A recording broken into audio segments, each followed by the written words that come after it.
হেল্লাবিয়ার পরামর্শ চাইতে গেলে মসজিদের ইমাম 2 ঘন্টা কন্টাকে এক নারীকে বিয়ে করে এবং মসজিদের সিঁড়ির পাটাতনেই ওই সমস্ত কাজ করে ওই নারীর সাথে একজন মসজিদের ইমাম।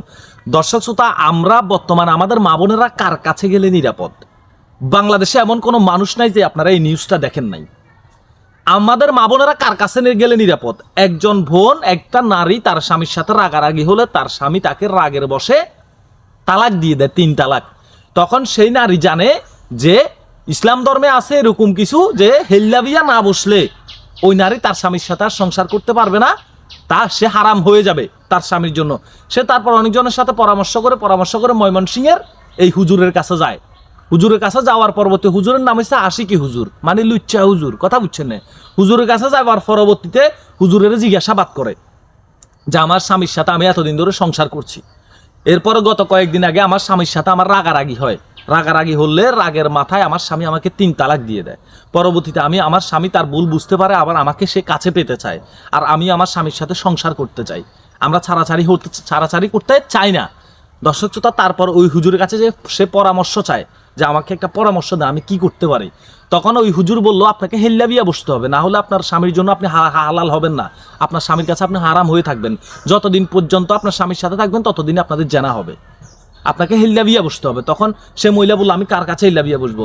তখন মহিলা বলল যে আমরা আসলে কাকে বিশ্বাস করবো? আপনি মসজিদের হুজুর আছেন বা ইমাম আছেন, আপনারা ওই সমস্ত কাজ করবেন না, আমি জানি আপনার সাথে আমাকে যদি কোনো ইমামের সাথে যদি হেল্লাবিয়া দিতে পারেন। তখন ওই আশিকি হুজুর, মানে লুচ্চা হুজুর, এই মহিলাটাকে 2 ঘন্টা চুক্তিতে বিয়ে করে, 2 ঘন্টার চুক্তিতে বিয়ে করে। বিয়ে করার পরবর্তীতে আরেকজন হুজুর বাইরে দাঁড়ায় পাহারা দিতেছে, হুজুরে বিয়ে পড়াইছে। বিয়ে পড়ার পরবর্তীতে এই মহিলাকে ওই আশিকি হুজুরে কি সাদের মহিলা যার মসজিদের আরেক হুজুর বারাকারা হরা দেওয়ার পরবর্তীতে ওই মহিলাকে যখন ও মসজিদের ইমাম মসজিদের সিঁড়িতে, দোতলার সিঁড়িতে উঠায় সিঁড়ির পাটাতনে, দেখতে পাচ্ছেন সিঁড়িটা দেখাইছি আমি, সিঁড়ির পাটাতনে ফালাই লাইটটা বন্ধ করে দিই, ওই মহিলার সাথে ওই হুজুরে ওই সমস্ত কাজ করার পরবর্তীতে উঠে হুজুরের বলে, ওই হুজুর আবার মসজিদেই তার ওই সমস্ত কাজকর্ম শেষ হওয়ার পরবর্তীতে ওই মহিলাকে সে সেখানে তালাক দেয়। তালাক দিয়ে বলে আজকে থেকে আপনার স্বামীর জন্য আপনি হালাল, আপনি হেল্লাবিয়া বসার দরকার ছিল, হেল্লাবিয়া হয়েছে, এখন আমি আপনাকে তালাক দিয়ে দিচ্ছি, আমার সাথে আপনার আর সম্পর্ক নাই, আপনি আপনার স্বামীকে এখন বিয়ে করতে পারেন। এই কথা বলার পর মহিলা চলে যায়। মহিলা যাওয়ার পরে মহিলার স্বামীকে পুরোটা বিস্তারিত জানানোর পরে মহিলার স্বামী বিষয়টা মেনে নিতে পারে না, বলে এটা চরম লেভেলের অন্যায় হয়েছে, এটা এই ধরনের কোনো কিছু ইসলামে নেই, এটা হারাম।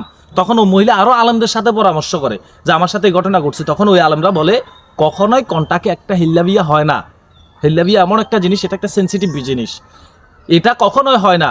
ও আপনার সরলতার সুযোগ নিয়ে আপনার সাথে প্রতারণা করছে, আপনার সাথে এমন কাজ করছে। তখন ওই মহিলা মিডিয়ার কাছে যায়, প্রশাসনের কাছে যায়, অনেকজনের কাছে যাওয়ার পরে জিনিসটা মিডিয়ার সামনে উঠে আসে। ও হুজুরকে জিজ্ঞাসাবাদ করলে হুজুর বিভিন্ন ধরনের জুহাত দেখায় যে আমি এক ফকিরের সাথে বিয়ে দিয়েছি, আমি বিয়ে করিনি, ওই ফকিরের ঠিকানা আমি বলতে পারবো না, সে সবকিছু হাইড করার চেষ্টা করে। এখন যে ফারুকি হুজুর বিয়ে করেছে, ওই ফারুকি হুজুরকে জিজ্ঞাসা করলে ফারুকি হুজুর বলে আশিকি হুজুরের সাথে বিয়ে আমি পড়াইছি, ঠিক আছে, কিন্তু আশিকি হুজুর সিঁড়িতে কি করছে সেটা আমি দেখতে পাইনি। পরবর্তীতে যখন এই এলাকাবাসী এই বিষয়টা জানার পরবর্তীতে এলাকাবাসী ক্ষিপ্ত হয়ে ওই মসজিদ কমিটির সভাপতি সহ পুরো মসজিদ কমিটি ওই হুজুরকে মসজিদ থেকে বহিষ্কার করার পরে হুজুর সেখান থেকে চলে যায়। এখন আমরা বলবো যে বর্তমান সমাজে এসে আমাদের মা বোনেরা কার কাছে নিরাপদ?